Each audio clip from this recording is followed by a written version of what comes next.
Hello, welcome to OCP. I'm Terry Trausch. I'm a platform architect with Intel, and I'm privileged to be presenting with Whitney Zhao, a hardware engineer for Facebook. I've enjoyed several years of working and collaborating with Facebook on server designs. Today we're here to talk to you specifically about the Intel two-socket scalable processor, Tioga Pass, and within that family, we're looking at power and performance optimization. And this is just intended to be a high-level overview of the process that goes into doing power and performance optimization. It's not intended to be a detailed analysis and detailed results. So today, Whitney's going to give you a continued Tioga Pass feature overview. It was presented in OCP 2017. And she'll bring you up to speed and remind you of the features and capabilities of Tioga Pass. I'm here to present the performance and power capabilities within the Intel scalable processor family, specifically Skylake, and I'll detail what's possible to achieve within that family. Whitney will then detail the optimization of power and performance that they use and the process and methodology they use for their specific Facebook workloads. And finally, we'll do a call to action where we talk to you about where you can go get more information about Tioga Pass. Okay. Whitney? Hi, I'm Whitney from Facebook as a hardware engineer. First, I will give an overview about Tioga Pass system here. Tioga Pass is Facebook's latest generation two-socket server with Intel Skylake processors. We support up to 165-watt CPU. And we have 12 memory channels run at 2666 mega transfer per second. And on this board, we have a single-sided board and double-sided board since it's a half-width board, not able to fit in like so many DIMMs on one side. So we decided to have a double-sided enable, which we have a DIMM socket on both sides. You can see this system like in Facebook booth. To allow you to have one DIMM per channel or two DIMM per channel options. And we designed the system for I/O flexibility. On the front I/O side, we have a by 32 PCIe Gen 3 signal coming out through the riser. You can connect different add-on cards or the retimer card to extend the PCIe to other expansion box. This system supports OCP NIC 2.0. We support 25 gig, 50 gig, up to 100 gig. If you don't use the OCP NIC, we also support Intel KRMS card. On the feature-wise, one feature I want to highlight, which is related to Intel, that is we call at-scale debug. This is a feature we enabled to support the remote debug. If you're familiar with Intel processor, that whenever you need to do CPU-level deep debug, you have to connect the CPU to a blue box that we call ITP blue box, which is not scalable. So we enable this feature to have a BMC to be able to remote to access the CPU to get the information. I will share more details in a later Tioga Pass workshop slide. And we support LCD debug card. I didn't list the Apache Pass here. We do support Apache Pass, and the validation is in progress. I'll hand over to Terry to talk about the performance about processor. Yeah. So the Intel scalable processor Skylake has some significant improvements in it. Among those are an increased number of cores and an increased number of memory channels. Because of that, we implement a new mesh architecture between the cores and the memory that significantly improved the performance of the data flow between cores and memory and cores and I/O.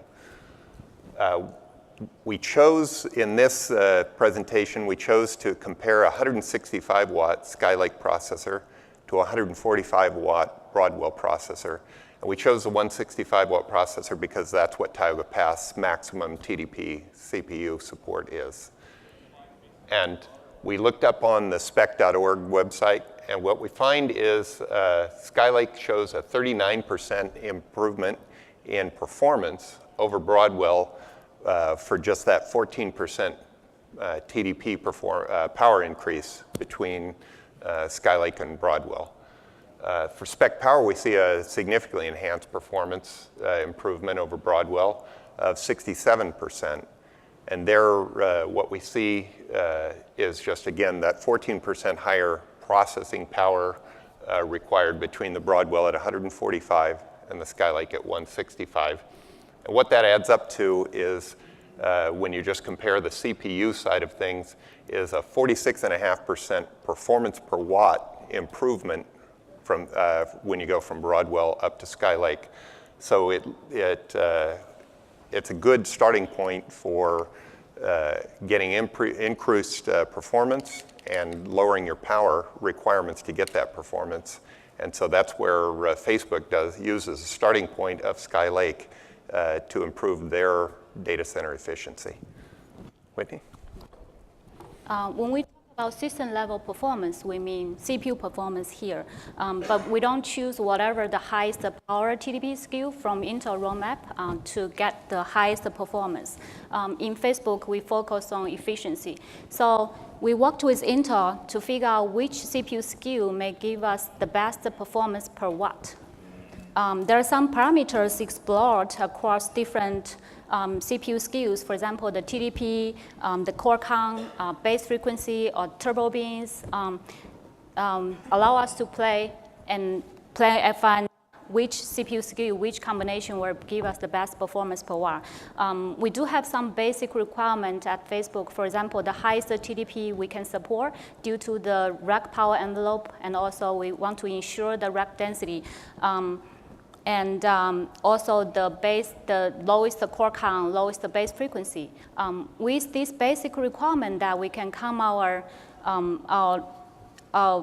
basic requirement, then we can lock down some of the candidates. Then we start to play with these parameters to see, for example, higher or lower the TDP 5 to 10 watt, change the core count, change the base frequency or turbo beans. We can even lower the TKs. It really depends on whether you have good thermal performance. If you have enough thermal margin, you can try to lower the TKs of the CPU SKU to see if you can gain extra beans to gain the performance. So in this case, we also have some other consideration. For example, the AVX2, AVX512 base frequency or the turbo frequency, and also the lifetime support. We worked with Intel to figure out which combination may give us the best performance per watt output.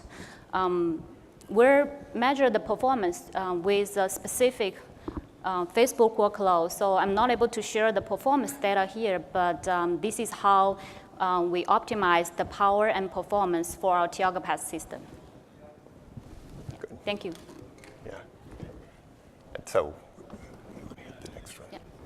yeah, and so what you can do is go to each of these booths, of course, the Facebook booth, the Intel booth, but also Inspur, Quanta, and WeWin have Tioga Pass featured in their booths, and you can get more information about it.